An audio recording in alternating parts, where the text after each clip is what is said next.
Jia Huich. Dzień dobry, assalamu alaikum, ciao, konnichiwa, bonjour, hola, good morning, good morning, good morning. That one was especially for you, Deirdre, that little bit of Irish Gaelic there. I'm sure it was awful, but do comment and let me know. I'm sure you will. Good morning to you. Hope you're all well. Our good friend of the show and regular viewer, Deirdre, mentioned that I never try Irish Gaelic. And I thought I'd greet in that way this morning. And I think that was hello. I think that's right. But how are you? Good morning. This is Ken at 10. If you haven't been here before, then welcome. Thanks for joining us. We talk about the property market every single day, every weekday, live from our offices in Southwest London. We're estate agents, James Alexander Estate Agents, and we are at the sharp end of the market, dealing with people for sales, rental, buy to let. We have hundreds of tenants that we look after as well. So when it comes to the property market, being at the coalface, the sharp end, we can tell you what's really going on down here at the front lines and what people are saying, how people are feeling, what the sentiment is. And it's mixed at the moment. On the one hand, there's a lot of confidence around in the general market. Lots of people, first-time buyers especially, are out in droves. The sweet spot here in our local area is about £500,000. Anything between sort of £450,000 up to £600,000, extremely popular, and the market goes on apace.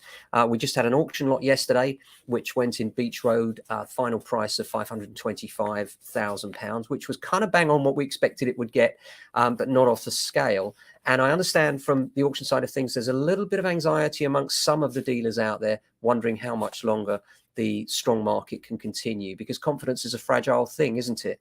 And there is a lot of the property market that actually hinges on that invisible thing, how confident people are in the current market. And at the moment, there's lots of confidence around the average person. People see prices rising. Of course, natural greed kicks in. You know, people want to get the best deal they can on the one hand, but on the other hand, if they see the market rising, they don't want to be the ones that are left behind. FOMO, fear of missing out, is a big thing.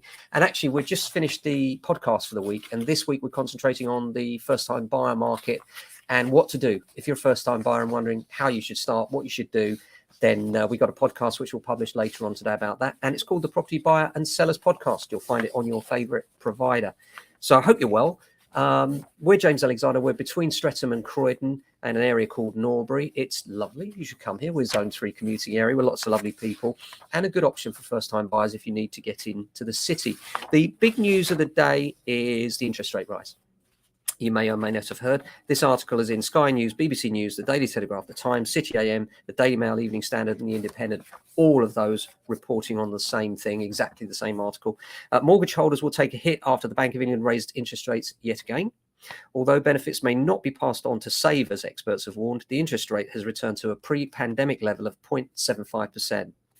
This is up from a historic low of 0.1% set in 2020. And it's after 3 consecutive rate rises by the bank. Of course, the big worry is inflation. The bank rate setters are under pressure to contain inflation, which hit a 30-year high of 5.5% in January. About 2 million homeowners on variable rate mortgages face higher monthly payments as a result of the rate rises. And of course, this is on top of the fuel crisis and all the extra hits we're getting from petrol, diesel, and of course, electric and gas. So it's a nightmare, isn't it, in terms of bits and pieces going on. And it's counter, really, isn't it, to the whole booming.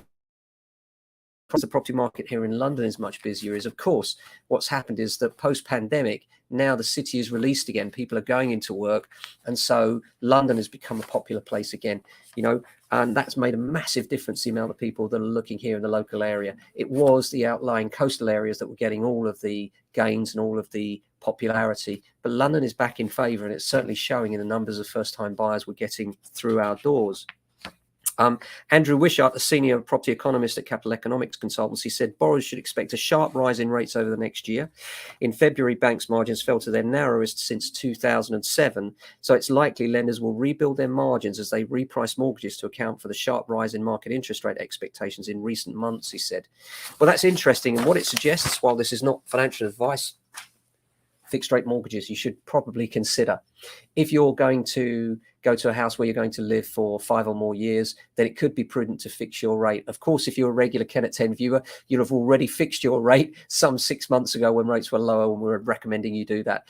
And if you've just joined us, then what are you waiting for? Have a look at what's out there, but do take independent financial advice. We're not financial advisors, and you should seek advice on that. Well, it's Friday. fantastic, isn't it? It's spring. You know, walking down the road today, the sun was out, the sky is blue. It makes such a difference when you're viewing properties to see them in the sunshine. And Friday's my favorite day of the week, hence this behind me. Smile, it's Friday. We love a Friday here at James Alexander. It's the day when we're getting all of the buyers out and trying to get the very best price for our clients. You know, the way you get the best price for your house is by getting the maximum number of serious viewers through the door. And Friday is one of those days when we work really hard, hitting the phones, making sure that anybody that's registered with us is out viewing our clients' homes as opposed to our competitors. So we have a real drive on that on Fridays. And then, of course, making sure that we get all the valuations that we've done this week out. And I'm pleased to say a really busy day again on valuations today. And that's always great to go out and meet people, find out what their dreams, hopes and aspirations for their next homes are. It's one of the great privileges of my job is to go and talk to people in one of their critical phases of their life. You know, people really do see it as a kind of like a watershed moment when they decide to market their homes. And we're right at the sharp end of that and really enjoy being there as well. You know, guiding people through that, holding their hand through it and hopefully giving them the very best advice. But, you know, I've just got off the phone from a client who is in the middle of this and is anxious, to be fair, and understandably so. And the reason they're anxious is because there are no guarantees in this. You know, we have a chain, there's a buyer beneath, you know, there's a chain above, and everybody wants to make sure that it goes through, but there are absolutely no guarantees. The way the UK property market works, if you don't already know, folks, is that until you've exchanged contracts, anybody can change their minds. And this is a real difficulty. So if the weather changes tomorrow, his buyer could say, oh, I no longer want to buy it. And his buyer's buyer could say the same thing. And as we go along the process, all we can do is trust the process and do the best we can. But as we go along and further along and people start to get mortgage offers out, that's one check in the box. So the mortgage offer below, he's got a mortgage offer now. Now we're looking for the mortgage offer on their house, and then they're looking for the mortgage offer if they have a mortgage on the one above. And when those mortgages are all in place, that's a big part of the jigsaw.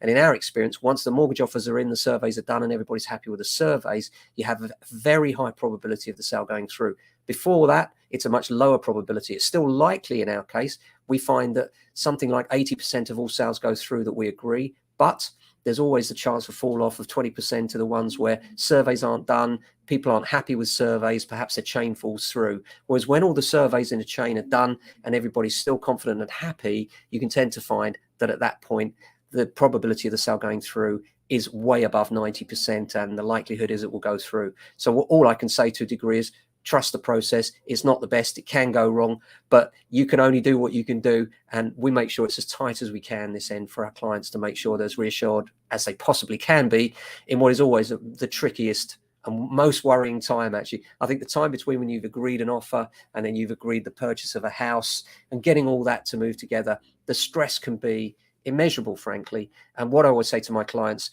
to try and make them feel a little bit more comfortable is question, what is the worst thing that can happen here? Because we look at the big numbers, the hundreds of thousands of pounds that are changing hands one way and the other. But the other side of the coin is the worst thing that can happen is you're still living in the house that you've loved for years and are perfectly happy there. That's as bad as it gets. Nobody dies here, unless it's from the stress, of course. So don't stress about it. Control what you can. I always say, you know, don't worry about things that are outside of your control. Control what you can. And then don't worry about things that are outside of your control. You know, looking at Ukraine, the saddest thing you've ever seen. And yes, you can contribute to some of the disaster funds, and you should, in my view. And if you're really kind-hearted, you should take in a Ukrainian. That's a fantastic thing to do. But outside of that, you can't influence what Putin's thinking. You can't change that. So don't worry about it, because it's not going to do you any good. In fact, the opposite, it might make you ill. And the same is true when you're purchasing or selling a house, or for most of us doing both, is that the stress can become really built up and can really affect your health. So don't let it control it. Don't let it control you. So that's it for today. Looking forward to a busy day. Look out for our podcast, the Property Buyer and Sellers Podcast, and new editions coming out later today. Apart from that, have a fantastic day. If you have any questions or any subjects you'd like us to cover right here live on Ken at 10, then do drop me an email or comment on one of the channels, whatever you're looking on, YouTube or Facebook, and we'll happily cover that topic for you if it helps you in your property journey. So stay safe, look after yourselves, and if you can, your family and friends. Have a fabulous weekend.